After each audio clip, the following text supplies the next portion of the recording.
Coucou, me voilà ici avec vous. Alors donc là du coup on a changé de cadre. Vous voyez un tout petit peu ici, vous voyez la lumière du jour, la lumière qu'on est passé à l'heure d'été. Donc du coup il est aux alentours, on est aux alentours de 19 h. Il y a toujours le soleil qui est là, regardez, la preuve. Il y a la lumière. J'ai quand même mis le spot lumineux pour que vous me voyez bien dans la lumière. Derrière moi, vous voyez mon petit cadre avec bien sûr mon magnifique bonjour, have a nice day. Mon macaron évidemment de YouTube et de Facebook qui retient cette enveloppe au macaron orange. L'enveloppe du jour, c'est l'enveloppe qui est jaune, bien sûr, macaron jaune. Et c'est bien sûr notre série sur les partis politiques qui ne sont pas de droite, mais de gauche. Voire même avec le parti du jour. Alors je le tape dans ma barre de recherche anti...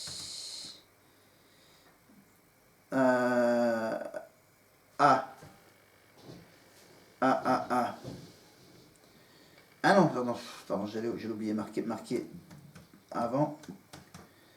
Voilà, nouveau parti anticapitaliste. Regardez, l'enveloppe jaune, je l'enlève. Hop, je l'ouvre. Bon, bien sûr, je l'ai pas fermé. Et c'est bien, regardez, le nouveau parti anticapitaliste. Le nouveau parti anticapitaliste, qu'on connaît évidemment sous le nom de NPA. Tiens, ça va être mon nouveau cadre parce que là, on me cadre mieux.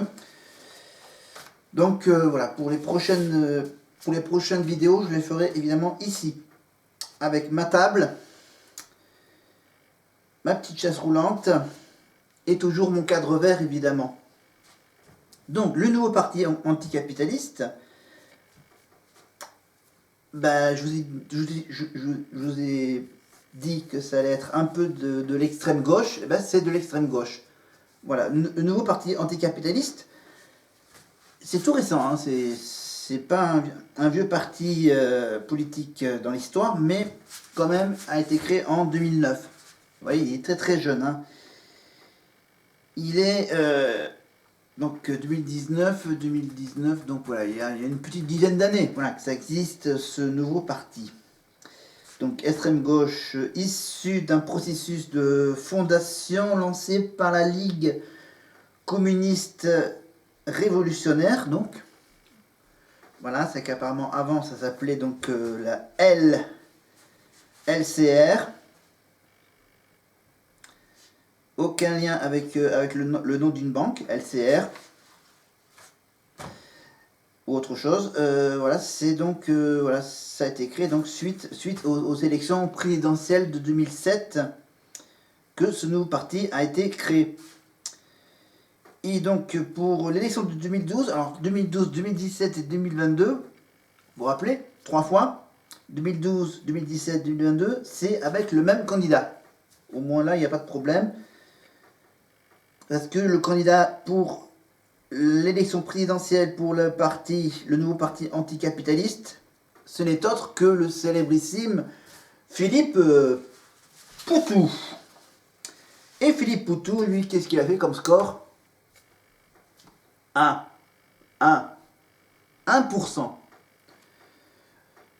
Enfin, voire même presque 1%. Regardez, il a fait 1,2%.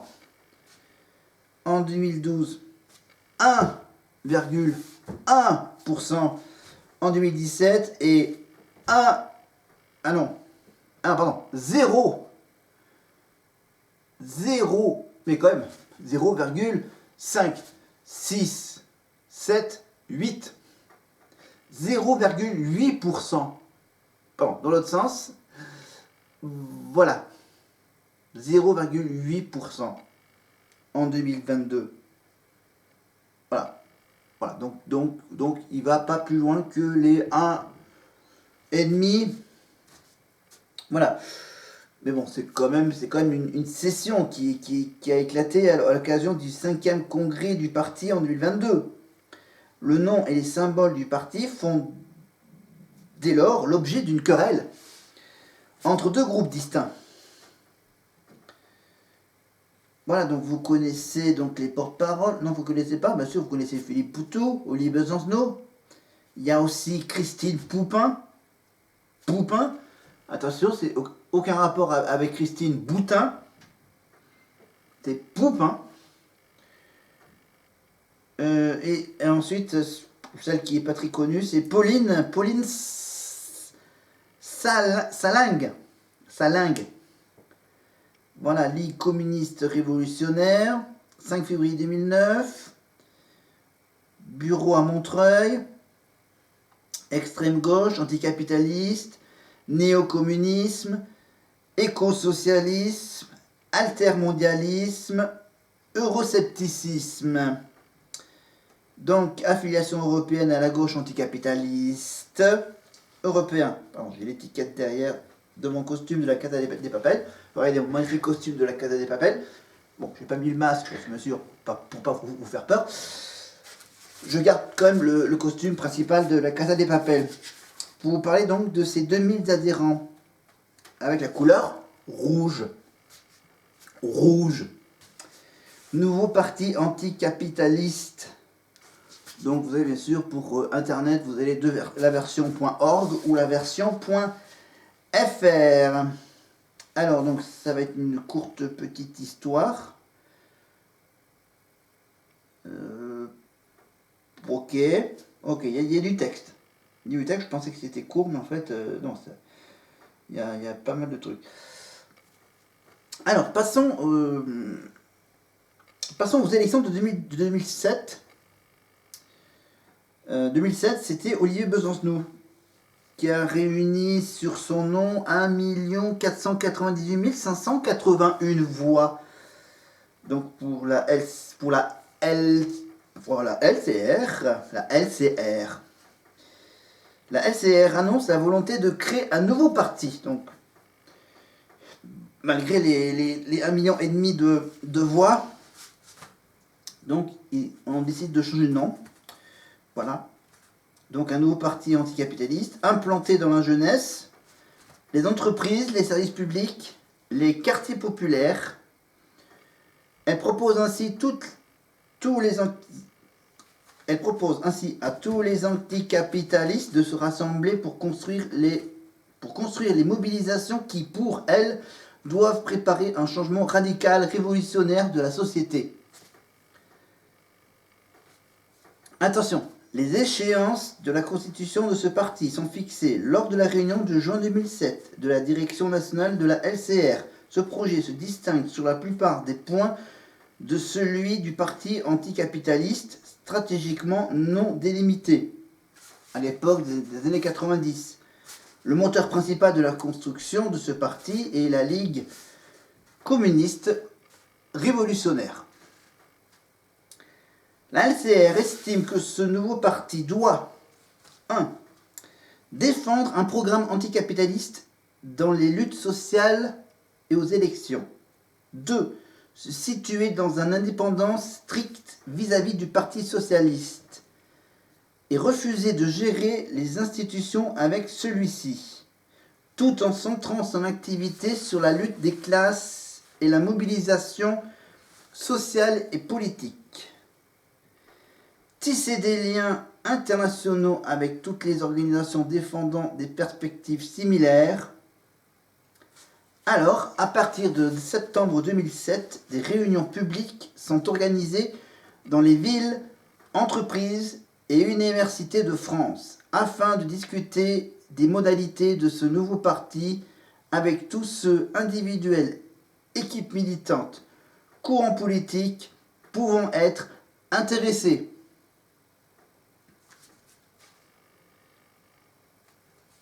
Juin 2008. Congrès national de la LCR. Lors du congrès national de janvier 2008 de la LCR, 3 plateformes s'expriment sur ce projet. Cette rencontre nationale a pour objectif de mettre en place un comité d'animation autonome par rapport à la LCR pour animer le processus constituant jusqu'au congrès de fondation. Au cours des mois suivants, des comités de la construction du nouveau parti sont mis en place dans de nombreuses villes conformément à l'orientation majoritaire de la plateforme A. Lors de la réunion nationale des comités des 28 juin et 29 juin 2008, 300 comités, dont 50 comités jeunes, envoient 900 à 1000 délégués de tout le pays. Les comités regroupent à ce moment-là environ 10 000 personnes. On est en juin 2008, dépassant largement les 3500 militants revendiqués de la LCR et des JCR, les jeunes communistes que vous connaissez bien. Lors de cette réunion, les délégués des comités rédigent un appel national précisant les contours du nouveau parti qui souhaite anticapitaliste, internationaliste, antiraciste, écologiste, féministe, révolté par toutes les discriminations. Blablabla, blablabla, blablabla. Novembre 2008. Deuxième rencontre nationale des comités. Blablabla, blablabla, blablabla, blablabla. Février 2009. Congrès de fondation. Blablabla, blablabla, blablabla, blablabla, blablabla, blablabla. Donc maintenant que ça a été fondé, 2008-2009. Début de la grève générale aux Antilles. Le NPA a affirmé son soutien au LKP, le pressentant comme un exemple à suivre et à militer, et préconisant l'émergence des collectifs autonomes locaux partout en France. Blablabla, blablabla, blablabla. Ensuite, élection européenne de 2009, donc en sachant que le NPA en 2009 avait refusé une alliance avec le Front de gauche et présente une liste autonome, un choix qui sera critiqué par certains militants du parti et de nombreux responsables de la gauche radicale. Olivier Besancenot veut un front clairement anticapitaliste et totalement indépendant du Parti socialiste.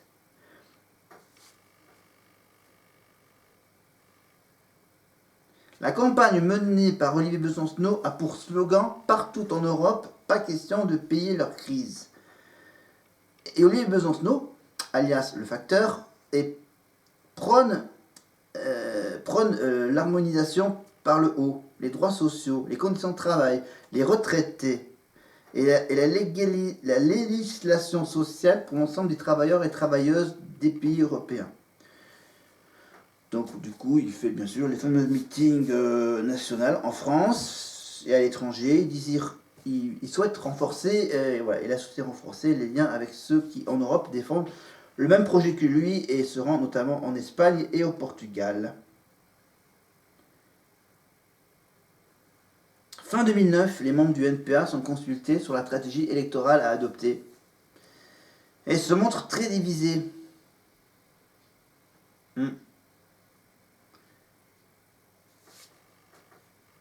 Voilà. L'universitaire Michel Bussy note que la liste commune avec le Front de gauche dans le Limousin a fait un score de 13% et estime que ce résultat valide une stratégie d'union qui permettrait au rassemblement de devenir une force avec laquelle il faut compter. Le NPA se présente aux élections municipaux 2014 et revendique de celles-ci une dizaine de conseillers municipaux dans 8 communes différentes. Le parti s'est présenté aux élections européennes de 2014, mais il n'a pas réussi à dépasser la barre des 1% des voix exprimées en métropole et ne s'est pas présenté en Outre-mer. En 2015, le NPA, le nouveau parti anticapitaliste, compte 2100 adhérents. Le parti participe aux élections départementales de 2015 dans 5 départements. à Lisieux dans le 14, à Bégard dans le 22, à Carré, Carhaix dans le 29, à Saint-Gauthier dans le 36 et dans le Jura. Les résultats ne permettent pas au NPA d'avoir des élus. Le nouveau parti anticapitaliste ne se présente pas aux élections régionales de 2015 par manque de moyens financiers et ça appelle à voter pour Lutte ouvrière. Lutte ouvrière, ça sera donc le prochain parti que je vous parlerai dans ma prochaine vidéo. Politique, bien sûr. Scrutin électoraux de 2017. Le NPA qui se réunit en conférence nationale les 19 et 20 mars 2016 avec les 150 délégués qui désignent Philippe Poutou comme candidat à l'élection présidentielle de 2017. Avec 573 parrainages sur les 500 nécessaires, celui-ci permet de se présenter à l'élection présidentielle. Philippe Poutou recueille 1,9% des voix, soit 394 505 électeurs au premier tour de l'élection présidentielle. Les dépenses de la campagne présidentielle sont, on va dire, aux alentours de 780 000 euros. Voilà. Et pour les élections législatives, bah ça, le NPA a fait une proposition d'alliance avec Lutte ouvrière. Évidemment, Lutte ouvrière, eux, ils disent quoi la Lutte ouvrière? Eh ben, ils refusent. Voilà. Voilà, donc finalement, le NPA présente 50 candidats sur les 577 circonscriptions en lice. Bah, raté. Bah oui, sur les 50, aucun candidat n'est élu. Donc là, du coup, boum, 2021, crise interne. Crise interne et scission. Ah oui, scission. Eh oui, déjà, au congrès de 2018, la direction de NPA, héritière de la LCR, obtient une majorité relative. Et est dès lors la cible d'importantes critiques internes, qui l'accusent de trop vouloir se rapprocher du parti de Jean-Luc Mélenchon. Hein. Ah oui, la France insoumise. Mais de s'éloigner malgré tout de la pureté révolutionnaire au profit d'un réformisme. Après l'échec des négociations avec Lutte ouvrière, le parti ne se présente pas aux élections européennes de 2019, à cause toujours des moyens financiers. Voilà, donc le NPA présente des listes aux élections municipales de 2020. Au scrutin à Bordeaux, une liste d'alliance avec la France Insoumise conduite par Philippe Poutou se qualifie au second tour. Et il remporte 3 sièges au conseil municipal. C'est pas rien. C'est pas rien. Le NPA. Le NPA ne présente pas de candidat pour les élections régionales de 2021. Encore pour des raisons de moyens. Ah oui. Ah, mais cependant, des militants du NPA se présentent en Nouvelle-Aquitaine, aux côtés de la France Insoumise.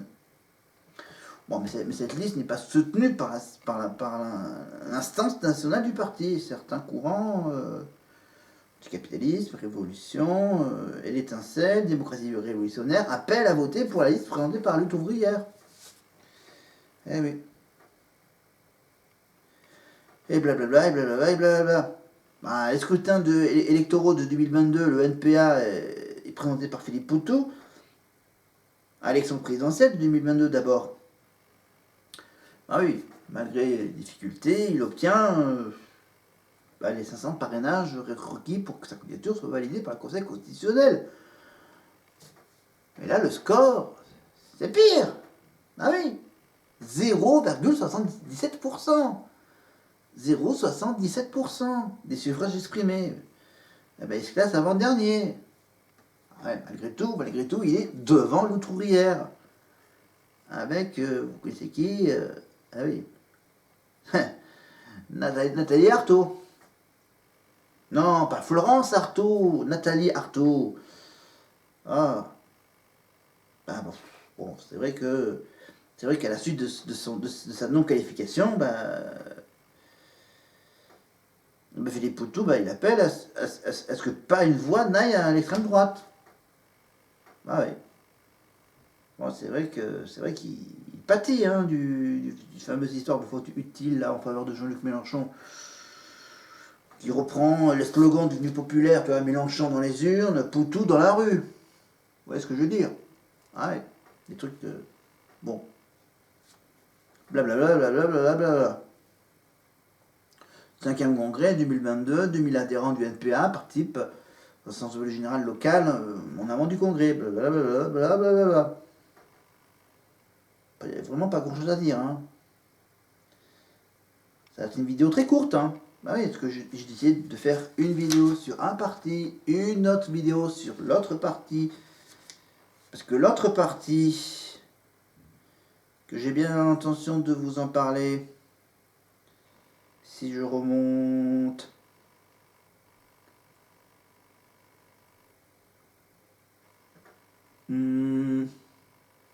Attends, je redescends en bas. Je redescends en bas.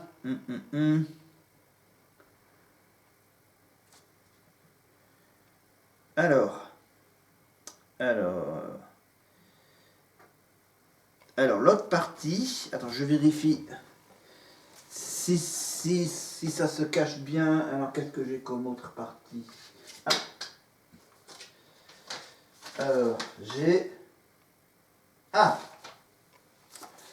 au niveau timing, on va peut-être couper en deux. Allez, voilà, je vais essayer d'avoir pas mal de vues. Je vais comparer les deux vidéos entre la vidéo sur le nouveau parti anticapitaliste et la prochaine donc qui sera sur donc l'autre parti d'extrême gauche, la lutte ouvrière. Et après, je vous rappelle qu'après, bien sûr, après fin avril, je vous réserve bien sûr la fameuse vidéo sur LFI, PCF et PS. Voilà. Là, on a fait quoi déjà? Ah oui, on a fait les Verts, lutte ouvrière et NPA. Je vous rappelle qu'on ne va... Ah si, si, extrême droite, finalement, oui, j'en ai parlé que d'un seul. Un seul que j'aime bien. Le seul parti de l'extrême droite qui m'intéresse. Debout la France, j'ai parlé de Nicolas Dupont-Aignan. Si vous voulez que je vous parle du RN, mais je ne vous parlerai pas de la reconquête. Donc pendant la semaine de vacances où je ne serai pas là, si vous voulez avoir une vidéo sur Marine, Jean-Marie et toute la troupe là, du RN, enfin anciennement FN, extrême droite, très extrême droite, hein. Vous me dites en commentaire, j'aimerais avoir une vidéo sur le RN. Voilà, parce que j'ai fait l'UDI, enfin le Bayrou, j'ai fait républicain avec Chirac, Sarkozy, etc. J'ai fait et pour Renaissance, c'est comme au centre. Là, le centre, je ne m'intéresse pas au centre. Voilà. Quoi? Ah! Ouais, mais du centre, du centre Renaissance, Debout la France, non, Debout la République, pardon. Enfin, si vous voulez que je vous parle du parti de Macron, vous me dites tout ça en commentaire. Et j'essaierai de trouver un petit créneau pour vous faire cette vidéo de RN et de Renaissance. Mais bon. Peut-être que quand l'histoire de la retraite sera terminée, peut-être que j'en parlerai, mais voilà. Et j'essaierai d'en faire une pour la fin de l'année, voilà, de faire les 2-3 parties qui me restent. Donc l'extrême droite avec le RN et Renaissance pour la fin de l'année. Mais pour le moment, je parle que des partis un peu positifs. Donc on parle un peu de la droite, maintenant on parle un peu de la gauche, on a parlé un peu de l'extrême. Il nous reste encore un parti extrême, la lutte ouvrière, avec ce fameux macaron orange. Voilà, et après, je vous rappelle qu'après, pour la fin du mois d'avril, ça sera évidemment, après les vacances de Pâques, ça sera évidemment tout ce qui concerne la NUP, LFI, PCF et PS. Voilà, trois partis avant Pâques et 3 partis politiques après les fêtes de Pâques. Et après, je ferai évidemment l'extrême gauche et le centre. je pense que je ferai ça pour... je pense pour la Toussaint, pour le 11 novembre, pour le mois de novembre. Pour le mois d'octobre, non, pour le mois de novembre, oui, la Toussaint c'est... Non, la Toussaint c'est novembre, c'est ça. Oui, je ferai ça pour début novembre, donc l'extrême droite et le centre. Voilà. Voilà. Je rappelle que pour le mois de mai, ça sera le cinéma, et pour le mois de juin, on essaiera d'être dans la joie et dans la bonne humeur avec peut-être de la musique. Alors, voilà, j'ai toujours ma tablette, mais là, j'ai utilisé mon ordinateur portable. Voilà. Donc, je vais hop sur la page Lutte ouvrière et on va se retrouver donc pour la vidéo suivante. Voilà, donc celle-ci, je la mets évidemment pour le 6 avril. Et pour le 9 avril, je vous prépare la lutte ouvrière. Et je vous dis donc à plus. Ah oui, pardon. Pardon, n'oubliez pas évidemment de vous abonner.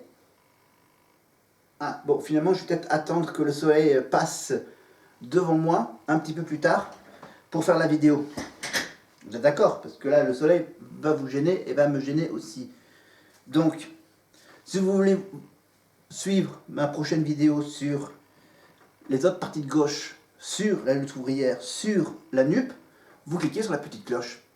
Voilà, je les mettrai évidemment en ligne pour la fin du mois d'avril. Voilà, si vous avez aimé cette vidéo, vous mettez un pouce vers le haut. Si vous n'avez pas aimé mon histoire de NPA avec Olivier Besancenot, c'est vers le bas. Évidemment, pour le mois de novembre, bien sûr, je reviendrai sur... Si vous voulez que je vous parle d'Olivier Besancenot, ou de Nathalie Arthaud, ou d'Alette Taguillet, ou des vedettes un peu de la NUP, vous me dites en commentaire, parce que là je vais uniquement que parler des partis politiques. Donc abonnez-vous, cliquez sur la petite cloche, faites des commentaires si vous en avez envie. Et n'oubliez pas évidemment que c'est pas mal. Hein, voilà, j'ai tout dit. Maintenant, je fais ma petite pause. Et on se retrouve donc pour une nouvelle vidéo pour le 9 avril. A plus.